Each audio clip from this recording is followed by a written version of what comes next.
Hello students, welcome to my YouTube channel Geography Guru.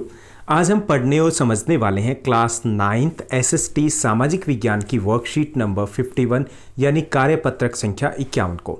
आज की हमारी वर्कशीट भी काफ़ी आसान रहने वाली है। इस वर्कशीट में हम जारी रखेंगे हमारा भूगोल का दूसरा चैप्टर भारत का भौतिक स्वरूप।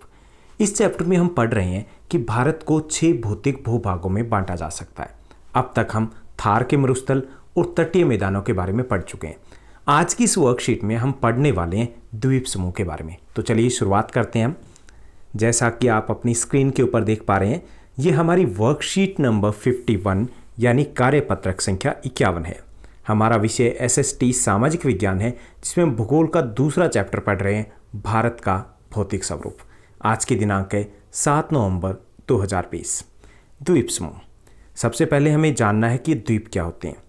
कोई भी भूभाग यानी कि जब जमीन चारों ओर से पानी से घिरी होती है तो उसको हम द्वीप बोलते हैं। जैसे लक्षद्वीप समूह, अंडमान निकोबार द्वीप समूह, जैसे श्रीलंका हमारा पड़ोसी देश है, वो भी एक द्वीपीय देश है। ओके, यानी कि जब कोई भूभाग चारों ओर से पानी से घिरा होता है तो उसको क्या बोलते हैं? हम द्वीप बोलते हैं। अगर ये तीन ओर से पानी से घिरा हो तो उसको हम बोलते हैं प्रायद्वीप। जैसे दक्षिण का भारत है, जो दक्षिण भारत है हमारा, दक्षिण भारत कैसे है? वो तीन ओर से पानी से घिरा है तो उसको हम क्या बोलते हैं? प्रायद्वीपीय भारत बोलते हैं। ठीक है, तो द्वीप क्या होता है ये हमने समझा। अब हम बात करेंगे कि भारत के प्रमुख द्वीप समूह की। तो भारत में 2 प्रमुख द्वीप समूह है। पहला है अंडमान निकोबार द्वीप समूह और दूसरा है लक्षद्वीप समूह। तो एक एक करके हम बात करते हैं। शुरुआत करेंगे हम अंडमान निकोबार द्वीप समूह से। अंडमान निकोबार द्वीप समूह ये बंगाल की खाड़ी में है। कहाँ है ये? बंगाल की खाड़ी में उत्तर से दक्षिण की तरफ एक लंबाई में फैले हुए हैं, यानी कि एक श्रृंखला में फैले हुए हैं। ऐसे ही अगर हम बात करें इंडिया की, ऐसे हमने बनाया तो यहाँ पर प्रायद्वीप अगर दक्षिण में थोड़ा सा और नीचे आए तो यहाँ पर इस दिशा में अंडमान और निकोबार द्वीप समूह है। ओके, तो ये बंगाल की खाड़ी में स्थित है और उत्तर से दक्षिण की तरफ ये द्वीपों की एक श्रृंखला है। यहाँ पर जो अंडमान निकोबार द्वीप समूह है उसमें कुल 572 द्वीप आते हैं। छोटे छोटे द्वीपों की संख्या 572 है। इसका उत्तरी भाग है वो अंडमान द्वीप और दक्षिणी भाग है उसको निकोबार द्वीप समूह कहते हैं। यानी कि ये 2 भागों में बांटा जाता है। ऊपर वाला भाग है वो अंडमान द्वीप समूह है और नीचे वाला निकोबार द्वीप समूह है। इनका निर्माण है अल्पाइन काल की वलन प्रक्रियाओं से हुआ है। ये माना जाता है कि द्वीप समूह है वो निमज्जित पर्वत श्रेणियों के शिखर है। इसका अर्थ ये है कि यहाँ समुद्र में जहाँ पर अंडमान निकोबार द्वीप समूह है यहाँ पर पर्वत है और पर्वतों का जो ऊपर की तरफ उभरा हुआ भाग है, पानी से बाहर निकला भाग है, वही द्वीप है। कुछ विद्वान ये भी मानते हैं कि ये हिमालय जब अरुणाचल प्रदेश की तरफ आगे बढ़ता है तो वहाँ से दक्षिण की तरफ मुड़ता है और उसी का भाग है जो समुद्र में डूबा हुआ है और उसका कुछ भाग जो बाहर निकला हुआ है वही अंडमान निकोबार द्वीप समूह है। तो एक बात तो तय है कि ये जो द्वीप समूह है ये पानी में डूबे हुए पर्वत समूह है, उनके ही बाहर उभरे हुए भाग है। यह देश की सुरक्षा के लिए बहुत महत्वपूर्ण है क्योंकि यहाँ पर हम अपनी जल सेना, थल सेना और वायु सेना का एक महत्वपूर्ण अड्डा होता है जो देश की सुरक्षा के लिए काफ़ी इम्पोर्टेंट है। यहाँ पर अत्यधिक विविधता पाई जाती है क्योंकि यहाँ की जलवायु अलग है, तो यहाँ पर अत्यधिक विविध प्रकार के पेड़ पौधे और जंतु पाए जाते हैं। हमारे देश की जैव विविधता में भी इससे बढ़ोतरी होती है। यहाँ की जलवायु की बात करें तो यहाँ की जलवायु विषुवतीय है। विषुवतीय इसलिए क्योंकि ये विषुवत रेखा के नज़दीक है। विषुवत रेखा जिसको हम भूमध्य रेखा भी बोलते हैं। तो जैसी जलवायु भूमध्य रेखा पर होती है वैसी जलवायु यहाँ पर है, तो इसको हम विषुवतीय जलवायु या फिर भूमध्य रेखीय जलवायु भी कह सकते हैं। और भूमध्य रेखीय जलवायु क्या होती है? भूमध्य रेखीय जलवायु की विशेषता ये होती है कि वहाँ पर तापमान अधिक रहता है, साथ ही साथ वहाँ पर बारिश भी अधिक होती है क्योंकि तापमान अधिक होने के कारण वाष्पीकरण अधिक होता है और शाम को जैसे ही टेम्परेचर कम होता है तो हर रोज़ लगभग 365 दिनों में से 320 दिन बारिश होती है शाम को 5 से 6 बजे के बीच में। तो यहाँ पर भी उसी प्रकार की जलवायु है। तो यहाँ पर तापमान भी अधिक और बारिश भी अधिक है। इसके कारण यहाँ पर घने जंगल पाए जाते हैं। अंडमान के अगर हम पर्वत शिखरों की बात करें तो यहाँ का सर्वोच्च शिखर है वो माउंट सैंडल है। यहाँ का ही नहीं बल्कि हमारे जो दोनों द्वीप समूह उनमें उनका ही सर्वोच्च शिखर है वो माउंट सैंडल है, जिसकी ऊंचाई 737 मीटर है। निकोबार द्वीप समूह का सर्वोच्च शिखर ये अंडमान का हो गया और निकोबार द्वीप समूह का सर्वोच्च शिखर है वो माउंट धुलियर है जो 642 मीटर ऊंचाई है उसकी। कितनी है? 642 मीटर उसकी ऊंचाई दी गई है।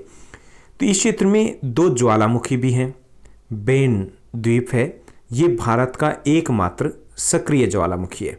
और दूसरा है नारकोंडम द्वीप, यहाँ पर भी एक ज्वालामुखी है जो कि सक्रिय नहीं है। यानी ज्वालामुखी सक्रिय हो सकता है, प्रक्षुब्ध हो सकता है और मृत हो सकता है। मृत होता है कि जिसमें पिछले कुछ वर्षों में कोई विस्फोट ना हुआ हो और आगे भी होने की कोई संभावना ना हो। और प्रक्षुब्ध यानी सोया हुआ वो होता है जिसने पिछले कुछ वर्षों में तो कोई विस्फोट नहीं हुआ लेकिन कभी भी हो सकता है। और सक्रिय होता है जिसमें लगातार विस्फोट होते रहते हैं। तो भारत का एकमात्र जो सक्रिय ज्वालामुखी है वो यहीं अंडमान निकोबार समूह में एक द्वीप है, बेरन द्वीप, वहाँ पर स्थित है। तो ये बात हुई अंडमान निकोबार की। यहाँ पर जो अंडमान निकोबार है उसके बाद हम चलते हैं लक्षद्वीप की तरफ। लक्षद्वीप समूह है वो भारत के पश्चिम में अरब सागर में स्थित है। यहाँ पर हम अरब सागर देखें तो यहाँ पर केरल के मालाबार तट के आसपास यहाँ पर लक्षद्वीप समूह है, जबकि अंडमान निकोबार द्वीप समूह यहाँ पर था। ओके, तो लक्षद्वीप समूह है वो भारत के पश्चिम में है, अरब सागर में स्थित है। यह केरल के मालाबार जो तट है उसके पास स्थित है। यह मध्य सागरीय जो मध्य महासागरीय कटक का ही उत्तरी भाग है। यानी कि यहाँ पर कटक का उत्तरी भाग का मतलब है कि जैसे महासागर में कुछ पर्वत श्रृंखलाएं पाई जाती है तो उसी का एक भाग इसको माना जाता है।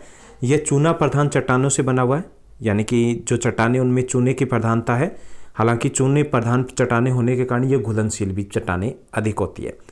यहाँ पर द्वीपों की संख्या कम है, कुल 36 द्वीप है इस समूह में।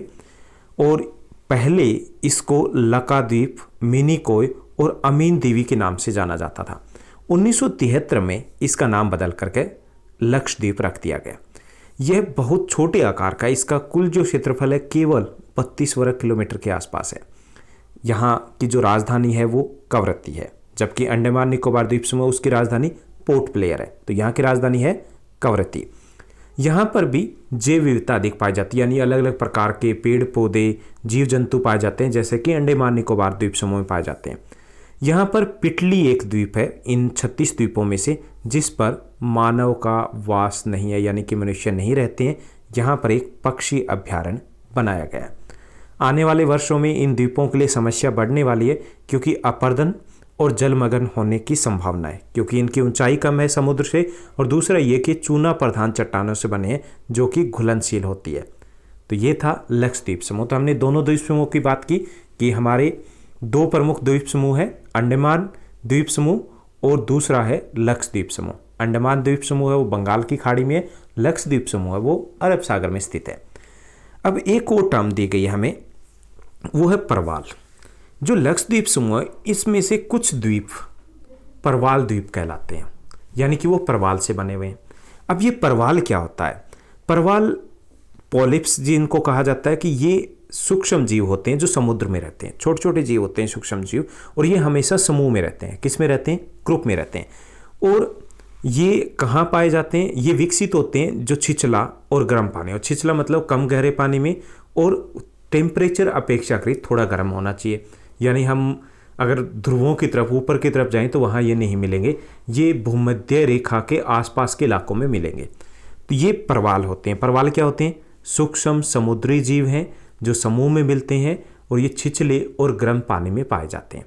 इनकी डेड बॉडी से, जो डेड बॉडी इनकी होती है उसके बाद ये कठोर हो जाते हैं, उससे यहाँ पर लक्षद्वीप के कुछ द्वीप बने हुए। पूरे विश्व की बात करें तो कुछ ऐसे द्वीप है जो इनकी डेड बॉडीज से बने हुए, इनके अवशेषों से बने हैं, जिनको प्रवाल द्वीप के नाम से जानते हैं।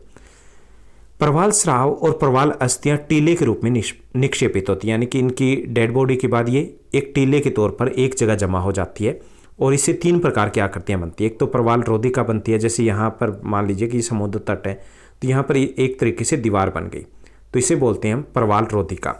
इसे तटीय प्रवाल भीति भी बोलते हैं, जैसे ये तट है और यहाँ से एक ऐसे निकल गई दीवार की तरह, तो उसको प्रवाल भीति बोलते हैं।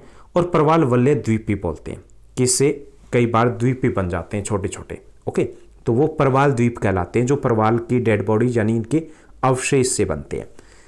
ऑस्ट्रेलिया का ग्रेट बैरियर रीफ प्रवाल रोधिका का एक महत्वपूर्ण उदाहरण है। प्रवाल वलय द्वीप आमतौर पे गोलाकार होते हैं या हार्शु आकार वाले रोधिका होते हैं। ओके, तो ये थे प्रवाल। क्या होते हैं? ये सूक्ष्म समुद्री जीव है जो समूह में पाए जाते हैं, जो गर्म और छिछले पानी में मिलते हैं। ओके, और इनकी अस्थियों से जो इनके अवशेष होते हैं उससे कई बार बाल जो प्रवाल रोधिका या प्रवाल द्वीप इत्यादि भी बन जाते हैं। तो ये बात हुई हमारे अंडमान निकोबार द्वीप समूह की, लक्षद्वीप समूह की, और प्रवाल क्या होते हैं इनको हमने समझा। रोज़ हम एक क्वेश्चन के साथ आते हैं, हर वर्कशीट के साथ।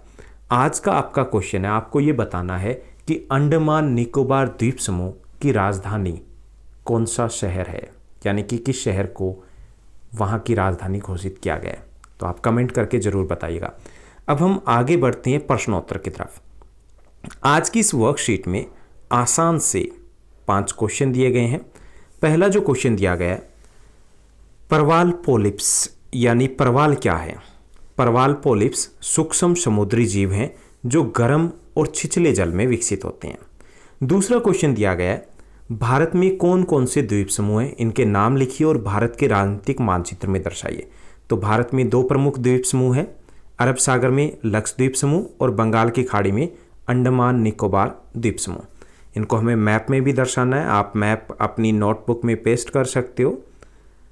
यहाँ देखिए, इस मैप में हम क्लियरली देख पाएंगे। तो यहाँ पर जो दिखाया गया है ये अंडमान और निकोबार द्वीप समूह है। उत्तरी जो भाग है ये अंडमान द्वीप समूह है और दक्षिणी भाग निकोबार द्वीप समूह है। और यहाँ पर ये लक्षद्वीप समूह है जो केरल के मालाबार तट के नज़दीक स्थित है और अरब सागर में है। आगे बढ़ते हैं हम तीसरे क्वेश्चन की तरफ। तीसरा जो प्रश्न दिया गया है कि लक्षद्वीप समूह की 5 प्रमुख बातें, 5 प्रमुख विशेषताएं हमें लिखनी है। पहला, लक्षद्वीप समूह अरब सागर में स्थित है। दूसरा, यह केरल के मालाबार तट के पास स्थित है। तीसरा, यह 36 द्वीपों का समूह है। चौथा, कवरत्ती लक्षद्वीप समूह की राजधानी है और इसका क्षेत्रफल केवल 32 वर्ग किलोमीटर, यानी कि इसका आकार बहुत छोटा है। चौथा जो प्रश्न दिया गया है, अंडमान निकोबार द्वीप समूह की जलवायु कैसी है और क्यों है? तो यहाँ की हमें जलवायु बतानी और कारण बताना कि ऐसी क्यों है। तो यहाँ की जलवायु विषुवतीय है क्योंकि यह विषुवत रेखा अर्थात भूमध्य रेखा के नज़दीक स्थित है। 5वां और अंतिम प्रश्न है, भारत के द्वीप समूह के सर्वोच्च शिखर का नाम बताना, यानी दोनों द्वीप समूह के सर्वोच्च शिखर कौन से हैं? तो वो है माउंट सैडल, जिसकी ऊंचाई 737 मीटर है। तो ये थी हमारी आज की आसान सी वर्कशीट। उम्मीद करता हूँ आप अच्छे से पढ़ रहे होंगे। ऐसे ही मेहनत करते रहिए, हमारे साथ बने रहिए। इस चैनल को लाइक, शेयर, सब्सक्राइब जरूर कीजिएगा। Thank you, bye bye, have a nice day.